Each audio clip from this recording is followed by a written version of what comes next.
All right, guys. I'm tired. I can't think clearly. I can barely breathe. So let's pump this one out and just get it up. Sometimes you gotta survive instead of thrive. So, 8 hours from now, approximately, the Seahawks have a game. A game to maybe save the season.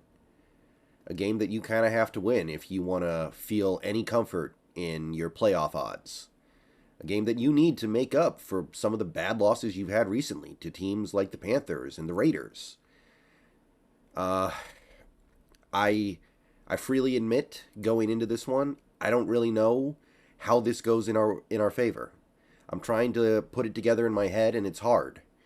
And that's kind of embarrassing because we are playing a team that is going to have either Mr. Irrelevant rookie second career start on the road, first career start on the road, I think, or we're going to have the career backup to end all career backups at quarterback for the Niners, and yet I still can't figure this one out. So hopefully, somebody in that Seahawks coaching staff and locker room is able to figure it out.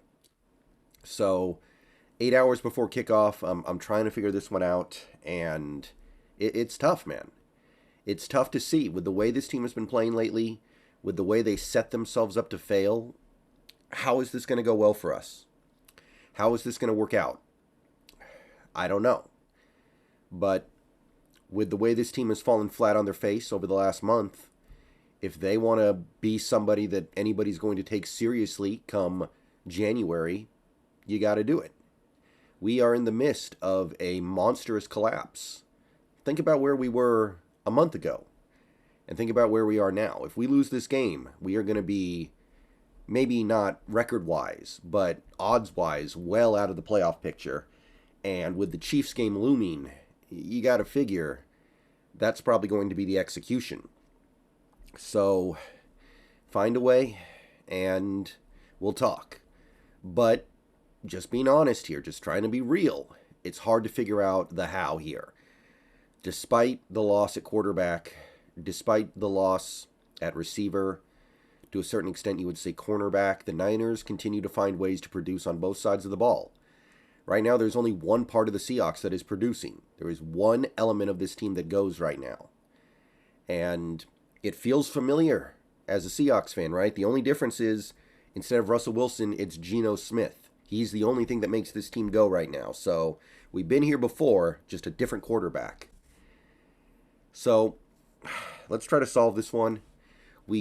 As of right now, I don't know who we're getting at quarterback, Brock Purdy or Josh Johnson. Brock Purdy, noodle arm, but relatively accurate for shorter stuff. Somebody who can be smart, somebody who can pick apart a defense in that short range, which, hey, perfect for the 49ers style of offense, right? Shanahan loves working with these guys. So even knowing that we are facing down a matchup against Mr. Irrelevant with his first career start on the road, it's just hard for me to believe it's going to matter. A, because his style of play suits this offense, and B, because quite frankly, he might never have to do anything in this game. We can't stop the run, and the Niners' run game is capable of being dominant. It dominated us in week 2, and honestly, our run defense is probably worse now than it was then. At the very least, it's as bad. So I'm trying to do the math in my head, and I'm trying to figure out a way we can make Brock Purdy or Josh Johnson, a veteran journeyman, the definition of journeyman, who maybe has a little more mobility than Brock Purdy, but also doesn't have the same decision-making ability, the same accuracy. Either way, I'm just trying to figure out a way where we might be short a defensive lineman with no Al Woods. We might be short a key safety with no Ryan Neal. We'll find that out maybe a little bit later today. Either loss would be huge, but even with those guys, it's a pain to stop the run right now for this team. So if you can't stop the run against this Niners team, they are probably smart enough to just run it over and over and over and over again, which is exactly what the Panthers did on us. And I'm sorry, but at this point, after watching 4 games of it, I don't trust this team to do anything different to fix it. All I trust is for Pete Carroll to stand there with some dumb look on his face Like he's about to get hit by a tsunami, and he's not even going to move out of the way because, I don't know, he's old and he's just ready for it, I guess. I don't know how else to put it. You got Clint Hurt standing there with a dumb look on his face, too. I mean, dumb looks abound on this sideline right now. So I don't know what else they're going to do other than just stand there and watch the tsunami hit them and not have any plan by which to make it go away. It would be just like this Seahawks team that we've come to know over the last several years, to show up and put on a big performance in a game like this just out of nowhere. But I honestly feel like the talent and the coaching is so bad, they don't have that in them. So right away, I have to admit, no Debo, no Jimmy, no Trey Lance, maybe no Brock Purdy. And I'm trying to figure out a way we can make it matter, and I'm not sure I can. So right off the bat, we have big problems. If you can't stop the run, you're not going to win this game. And then the Niners defense, one of the best defenses in the NFL, maybe the best. Denver not playing great lately overall, very mixed bag from them recently. They gave up, 27 to the Chiefs, and that was with Mahomes basically forgetting how to have ball control for a good portion of that game. So I think the Niners are probably the best defense in the league. They're loaded with guys who are having great seasons, guys who have been great players throughout their career. Bosa, Ebukam's having a nice year. Armstead, I think he's actually been very limited this year, but I believe he's healthy at this point. You've got Fred Warner. You've got Greenlaw, who's having a really nice year. You got Jimmy Ward. You've got Hufanga. It is a loaded defense that, look, they held you to 0 points in week 2. 0 points. And they've lost a couple players since then, like Jason Verrett. I think Ambry Thomas is out. I don't know how much they were playing him before, but I believe he's going to be out for this game. A couple other cornerbacks. Their cornerback room is a little bit of a mess, but what they have is still phenomenal. What they have is still more than enough to take away most offenses. And right now, as a viewer of the Seahawks offense, I can tell you there isn't that much to take away. You take a look at our offensive line, it's pass protecting pretty well, but the run blocking is not there for the interior. Even for Damian Lewis, whose strength was supposed to be as a run blocker, it hasn't kicked in the way we expected when he moved to left guard. I was at least expecting that, but he's actually gone the other way. And don't even get me started on Gabe and Phil and Austin. They can't run block at all. So you look at what they've got in that interior of that defense with Armstead and Bosa and Warner. How are you going to run the ball? I don't care that it's at home. I don't care that you have Walker back. How are you going to run the ball? Not going to happen. Almost certainly. Maybe you bust off one long one. Maybe Walker makes a couple guys miss and busts off a 60-yard run to make the game look better, but it's not going to be a 4-yard, 4-yard, 4-yard kind of game. It doesn't have that makeup. So it's on Geno's shoulders again and again. We got to look at Geno and say, hey, look, you got no running game. The defense can't be trusted. We're going to get outcoached to hell and back by the Niners coaching staff. It's all on you. You've got to be the one to carry.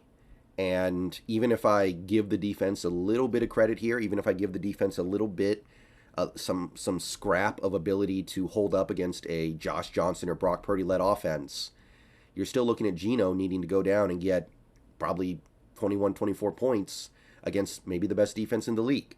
And he does have his full allotment of receivers and tight ends.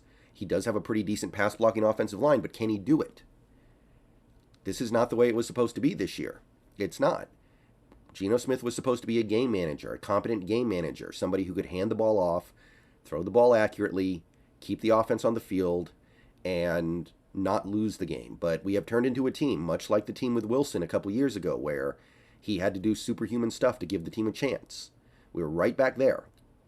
It's worse than ever, honestly. Our running game is as bad as it's ever been. Our defense is as bad as it's ever been. So Geno's got to be perfect. And right now, I think he's playing through an injury right now on his hand.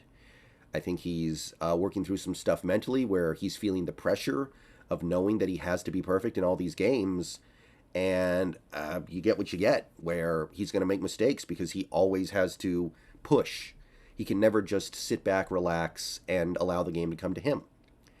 He has to take that risk that might turn into an interception. He has to throw the ball into a tight window because punting is death for this defense right now. You put this defense on the field, you got to expect they're going to give up a score. They're that bad.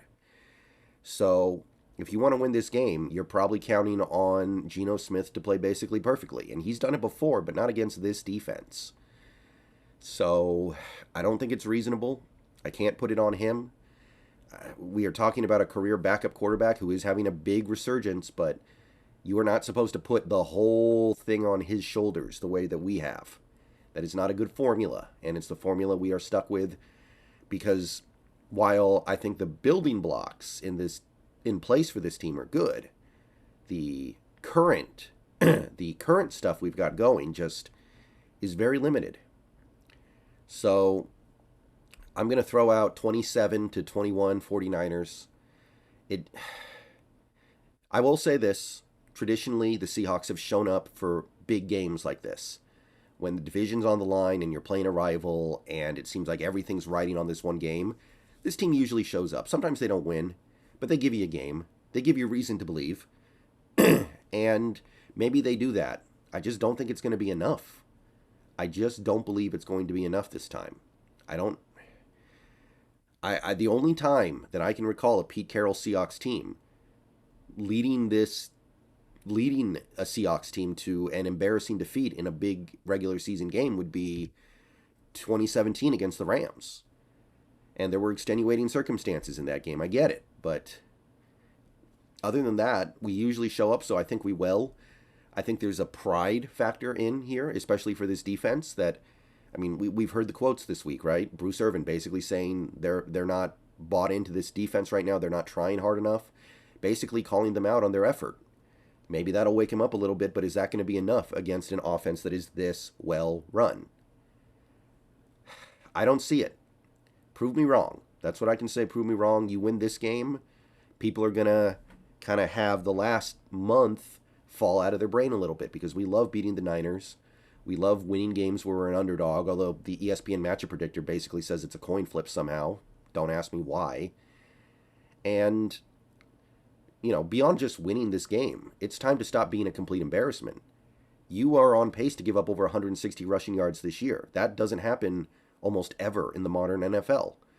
It's happening this year with the Seahawks and the Texans, and before this year, it basically never happens. So this is some historically bad stuff, and I can understand this defense being bad. I was prepared for the possibility of that going into the year, but there is never an excuse for being this historically bad. So, not buying any of the excuses there. But all I can say is that the opportunity to start flipping that narrative is tonight. About 8 hours. We're going to see what the team has. We're going to see if the team has any pride here. And if you don't win this game, the division race is over. I think mathematically it's over. And you basically at that point have to win out to make the playoffs, which Kansas City's waiting to put an end to that. So yeah, that'll be over too. So I don't know, guys. I'm trying to figure out how we win this game. Maybe big special teams play can flip it. That's always a possibility. We had a couple of those against Carolina. I think the game will be somewhat close to where if we get one kind of weird fluky play to go our way, maybe it flips the game. But what I've seen over the last month just doesn't give me a lot of hope, so I can't sit here and act like, oh, I think this team is so good, they're going to do so many good things. So it's hard for me to see right now. I feel like garbage, and straight up, I'm not expecting this game to make me feel that much better, but I'm going to power through it. Hopefully we find a way to plug up the run a little bit. You know what the Niners are going to want to do, Pete, for the love of God. Scheme for it. Clint Hurt, for the love of God, scheme for it. Sean Desai, for the love of God, scheme for it. This should not be hard. You should not be playing bend don't break against Sam Darnold, and you certainly shouldn't be doing it against Brock Purdy or Josh Johnson. All right, going to be more videos later today. I'm going to try to get through this. Hopefully, when I wake up tomorrow, I'm feeling much better about this team's prospects, but we put ourselves in a bad situation, guys. Bad situation. And the only way out is to shock the world and win. See you guys later. Go Hawks.